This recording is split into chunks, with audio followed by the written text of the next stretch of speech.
Okay, നമുക്ക് അനാലിസിസിലേക്ക് വരാം. ഇന്ന് നമ്മളുടെ ഇൻഡെക്സ് ഇങ്ങനെയാണ് ബിഹേവ് ചെയ്തത്. നമ്മൾ ആദ്യത്തെ ഒരു ഫസ്റ്റ് സെക്കൻഡ് ക്യാൻഡിൽ ആയപ്പോഴത്തേന് ഞാൻ നമ്മളുടെ ഗ്രൂപ്പിൽ ഇൻഫോം ചെയ്തിരുന്നു, ഇതൊരു സി പൊസിഷൻ നമുക്ക് കൺഫേംഡ് ആയിട്ടില്ല എന്നുള്ളത്. അടുത്തൊരു ക്യാൻഡിലോട് കൂടി നമുക്കത് കൺഫേം ചെയ്യാനായിട്ട് പറ്റും. അതിനുശേഷം ട്രേഡിൽ എൻ്റർ ചെയ്യുക എന്നുള്ളത് പറഞ്ഞിരുന്നു. കാരണം ഇത് ആദ്യമേ തന്നെ ഇത് ബോർഡ് ലൈനിൽ നിന്നൊരു അപ്പ് മൂവ്മെൻറ്റ് കൊടുക്കുകയാണ്.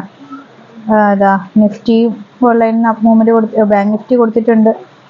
ദെൻ ഫ്യൂച്ചർ ആണെങ്കിൽ ബോർഡ് ലൈനിന് മുകളിലായിരുന്നു ആദ്യത്തെ ഫസ്റ്റ് ക്യാൻഡിൽ. ദെൻ നിഫ്റ്റി സർവീസും നിഫ്റ്റി 50യും ഡോട്ടർ ലൈൻസിലാണ്. സോ ഏകദേശം ഒരു കൺഫർമേഷൻ നമുക്ക് തരുന്ന ഒരു സ്റ്റേജാണത് സി പൊസിഷനിലേക്ക് പോകാൻ. ആദ്യത്തെ രണ്ട് ക്യാൻഡിലും സി പൊസിഷൻ കാണിക്കുന്നുണ്ടായിരുന്നുവെങ്കിലും ഈ ഒരു ലെവലിലായപ്പോൾ ഞാൻ പറഞ്ഞു ഇത് സി പൊസിഷൻ കൺഫേംഡ് ആയിട്ടില്ല എന്നുള്ളത് ഞാൻ പറഞ്ഞിട്ടുണ്ടായിരുന്നു. ബിക്കോസ് എന്തുകൊണ്ടാണെന്ന് വെച്ചാൽ നമ്മൾ നമ്മുടെ സ്ട്രൈക്കിലേക്ക് നോക്കാം. സ്ട്രൈക്കിനെ സംബന്ധിച്ചിടത്തോളം ഇവിടെ വരുമ്പോൾ നമുക്ക് എന്ത് ചെയ്യാൻ പറ്റും, സി ആണെന്നുള്ളതാണ് ഏറ്റവും സിയുടെ സ്ട്രൈക്ക് നോക്കുമ്പോൾ ഏറ്റവും താഴത്തെ ലെവലിലാണെങ്കിൽ അത് സി കൊടുക്കും എന്നുള്ളതാണ് അല്ലേ. പക്ഷെ അതേസമയം നമ്മളുടെ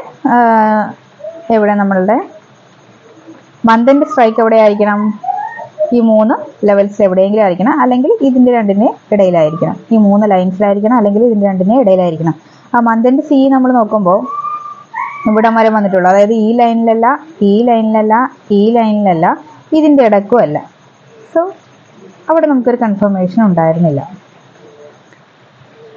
അതിനുശേഷം നമുക്ക് അടുത്ത സ്ട്രൈക്കിലേക്ക് നോക്കാം. അടുത്ത സ്ട്രൈക്ക്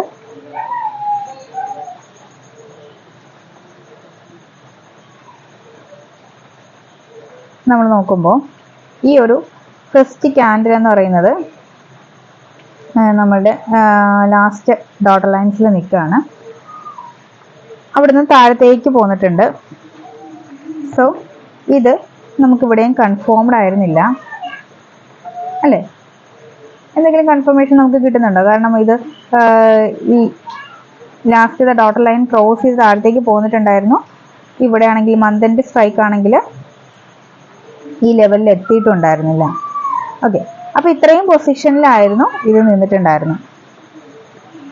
ഇതിലേക്കോ ഇതിൻ്റെ ഇടയ്ക്ക് ഇതിന് മുകളിലോ വന്നിട്ടുണ്ടായിരുന്നില്ല. അപ്പോൾ ഇത്രയും നമുക്ക് സി പൊസിഷൻ കൺഫേംഡ് അല്ല എന്നുള്ളത് നമ്മളുടെ സ്ട്രൈക്ക് നോക്കിയാണ് നമ്മൾ ഐഡൻറ്റിഫൈ ചെയ്യുന്നത്.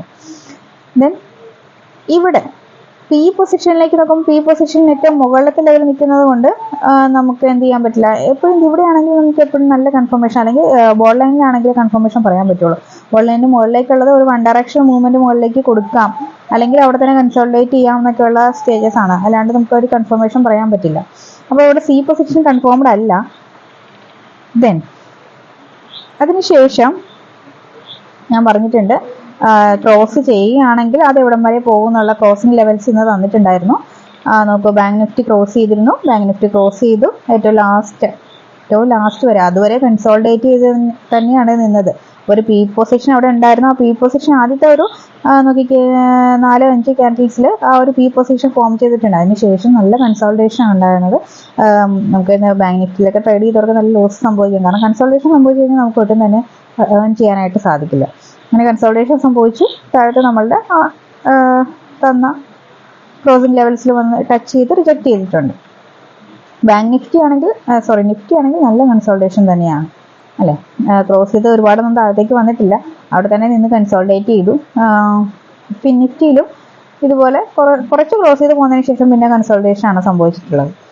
ഫ്യൂച്ചറൊക്കെ അതുപോലെ തന്നെ. അതുകൊണ്ട് തന്നെ ഇന്ന് കൺസോളിഡേറ്റഡ് ഡേ എന്ന് തന്നെ പറയണം. ക്രോസിംഗ് ലെവൽസിലൊക്കെ എത്തിയാലും ഇത് കൺസോളിഡേറ്റ് ചെയ്ത് എത്തിയത് കൊണ്ട് യാതൊരുവിധ ബെനിഫിറ്റും ഉണ്ടായിക്കാണണമെന്നില്ല. ഞാൻ ഇന്ന് ഞാൻ തന്നെ ബിസി ആയിരുന്നു. എന്നാലും അത് 1-2 ക്യാൻഡിൽസൊക്കെ നോക്കിയിരിക്കാനായിട്ട് പറ്റി. അപ്പോഴത്തേക്കും ആണത് സി കൺഫേംഡ് അല്ല എന്നുള്ളത് പറഞ്ഞത്. അതിനുശേഷം ഞാൻ ഈ ഒരു ക്യാൻഡിൽ ഫോം ചെയ്യുന്നത് ഞാൻ കണ്ടിട്ടില്ല, കാണാനുള്ള സമയം കിട്ടിയില്ല. അതിനുശേഷം പിന്നെ നോക്കുമ്പോൾ 2-3-4 ക്യാൻഡിൽസ് കൺസോൾട്ടേഷൻ കാണിച്ചുകൊണ്ട് തന്നെ പിന്നെ ആ ട്രേഡിനെ പറ്റി ഞാൻ ചിന്തിച്ചിട്ടില്ല.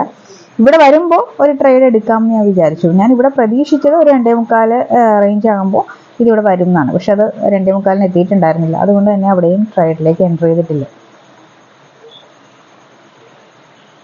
അതുകൊണ്ട് തന്നെ നമുക്ക് ഇന്ന് സ്ട്രൈക്ക് നോക്കിയിട്ട് പറയാൻ പറ്റുന്നത് ആകെ സി പൊസിഷൻ കൺഫേംഡ് അല്ല എന്നുള്ളത് മാത്രം. സി എടുക്കണ്ട, സിയിലാണ് ആദ്യത്തെ ഫസ്റ്റ് ക്യാൻഡിൽ തന്നെ സി ഇവിടെ വന്ന് നിൽക്കുകയാണ്. അതുകൊണ്ട് തന്നെ സിയിലേക്കുള്ള ഫോക്കസ് കൊടുക്കാനാണ് സാധ്യതയുള്ളത്.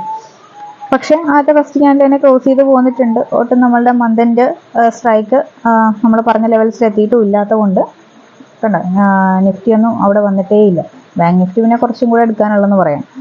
അപ്പോൾ അതൊരു കൺഫർമേഷൻ ഇല്ലാത്തത് കൊണ്ട് തന്നെ ഞാൻ അതിനകത്തേക്ക് എൻ്റർ ചെയ്തിട്ടില്ല. ദെൻ സി പൊസിഷൻ എടുക്കണ്ട എന്നുള്ളത് ഞാൻ അവിടെ കൺഫർമേഷൻ വന്നിട്ടില്ല എന്നുള്ളത് പറഞ്ഞത്. അതുകൊണ്ട് തന്നെ ഇവിടെ നമുക്ക് ഇന്ന് കറക്റ്റ് ആക്റ്റീവ് പോയിന്റ്സ് ഒന്നും തന്നെ നമുക്ക് പറയാൻ പറ്റില്ലായിരുന്നു. നമ്മൾ ഒരു ട്രേഡിലേക്ക് എൻ്റർ ചെയ്യേണ്ട എന്ന് പറയാനായിട്ടുള്ള മീനിങ് മാത്രമാണ് നമുക്കിന്ന് തന്നത്. എൻ്റർ ചെയ്തോളൂ എന്ന് പറയാനായിട്ട് പറ്റിയ പൊസിഷൻസ് ഒന്നും തന്നെ ഇന്ന് ഫോം ചെയ്തിട്ടുണ്ടായിരുന്നില്ല. ഓക്കെ, ആദ്യത്തെ ഫസ്റ്റ് ക്യാൻഡിലാണ് ഒരു പൊസിഷൻ കാണിച്ചത്. പക്ഷെ എന്നാൽ അത് കൺഫേംഡ് അല്ലായിരുന്നു. അതിനുശേഷം ഒറ്റ പൊസിഷൻ പോലും നമ്മളുടെ ഈ ഒരു വീക്കെൻഡ് സ്ട്രൈക്ക് ഈ ഒരു പൊസിഷനിൽ വന്നിട്ടുള്ള ഒരു സിഇഒ പിഇഒ വന്നിട്ടില്ല. ആകെ മന്തിൻ്റെ സ്ട്രൈക്ക് മാത്രമാണ് ആ ഒരു പൊസിഷനിലേക്ക് വരുന്നത്. പക്ഷെ അത് നമുക്ക് കൺഫേം പറയാൻ പറ്റില്ല. ഏറ്റവും ലാസ്റ്റത്തെ ഈ ഡോട്ട് ലൈൻസിൽ തന്നെ വരണം. ആ ഡോട്ട് ലൈൻസിൽ സിഇഒ പിഇഒ വന്നിട്ടില്ല.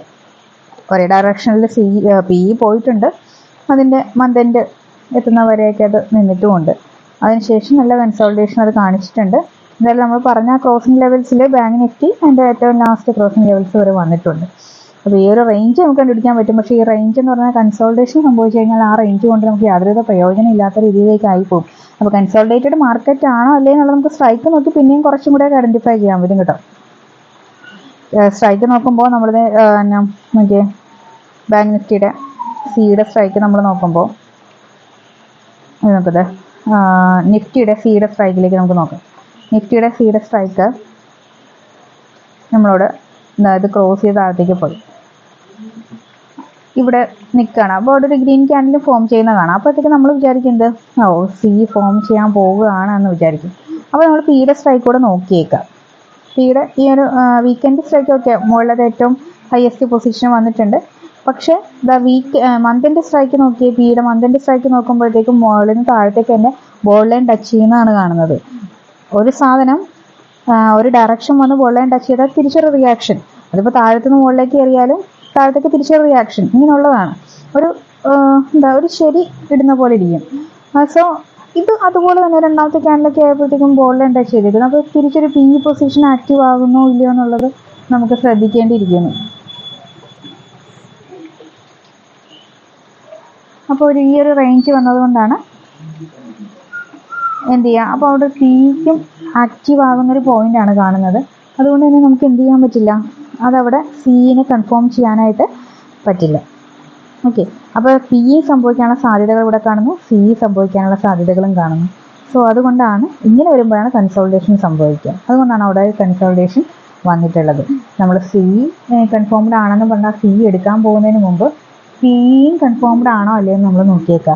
പിയും കൺഫേംഡ് ആണെങ്കിൽ എന്ത് ചെയ്യാൻ പറ്റില്ല, സിയും പിയും ഒരുപോലെ കാണിക്കുന്നുണ്ടെങ്കിൽ കൺസോൾട്ടേഷൻ മസ്റ്റാണ്, അതവിടെ സംഭവിക്കും. അതുകൊണ്ടാണ് അത്രയും കൺസോൾട്ടേറ്റ് ചെയ്ത് പോയത്. അപ്പം നമുക്കിന്ന് ആക്റ്റീവ് പൊസിഷൻസ് പറയാനായിട്ടൊന്നും തന്നെ ഉണ്ടായിരുന്നില്ല. ഒരു ട്രേഡിലേക്ക് എൻ്റർ ചെയ്യരുത് എന്ന് പറയാനായിട്ട് കറക്റ്റായിട്ടുള്ള പൊസിഷൻസ് അത് കാണിക്കുന്നുണ്ടായിരുന്നു. ഓക്കെ, അതാണ് ഇന്നത്തെ. ഓക്കെ, അപ്പോൾ നമുക്കിത്രയാണ് ഇന്നത്തെ ലെവൽസ് പറയാനായിട്ടുണ്ടായിരുന്നത്. പിന്നെ നമ്മളുടെ സെൻസെക്സിൻ്റെ കാര്യം പറയാനായിട്ടുള്ളത്, സെൻസെക്സ് നമ്മൾ ഇന്ന് നിഫ്റ്റി വർക്ക് ചെയ്ത പോലെ തന്നെ ഒരു പോയിന്റിൽ തന്നെ വർക്ക് ചെയ്തുകൊണ്ടിരുന്നല്ലേ. നിഫ്റ്റിയെ പോലെ തന്നെ കൺസോൾട്ടേഷൻ തന്നെയാണ് സെൻസെക്സ് കാണിച്ചത്. ഇവിടെ വരെ വന്നിട്ട് റിയാക്ഷൻ കൊടുത്തു, പിന്നെ കൺസോൾട്ടേഷൻ തന്നെ കാണിച്ചു. പിന്നെ ഞാൻ ഇതിലൊക്കെ ഞാൻ വരച്ച് വയ്ക്കുന്നതെന്ന് വെച്ചാൽ ശ്രദ്ധിക്കേണ്ട ഈ ഒരു പോയിന്റാണ്, ഈ ലെവലാണ് ഞാൻ നിങ്ങൾക്ക് സാധാരണ ക്ലോസിംഗ് ലെവലായിട്ട് ഇട്ട് തരുന്നത്. അത് മറ്റേ ഗ്രാഫിൽ തന്നെ ഐഡൻറ്റിഫൈ ചെയ്ത് തരികയാണ് ചെയ്യുന്നത്. പിന്നെ ഇത് മറ്റൊരു നമ്മുടെ സ്ട്രാറ്റജി തന്നെയാണ്. ഈ ഒരു സ്ട്രാറ്റജിയും കൂടി ഞാൻ ഇതിനകത്ത് ഉൾപ്പെടുത്തിയിട്ടില്ല.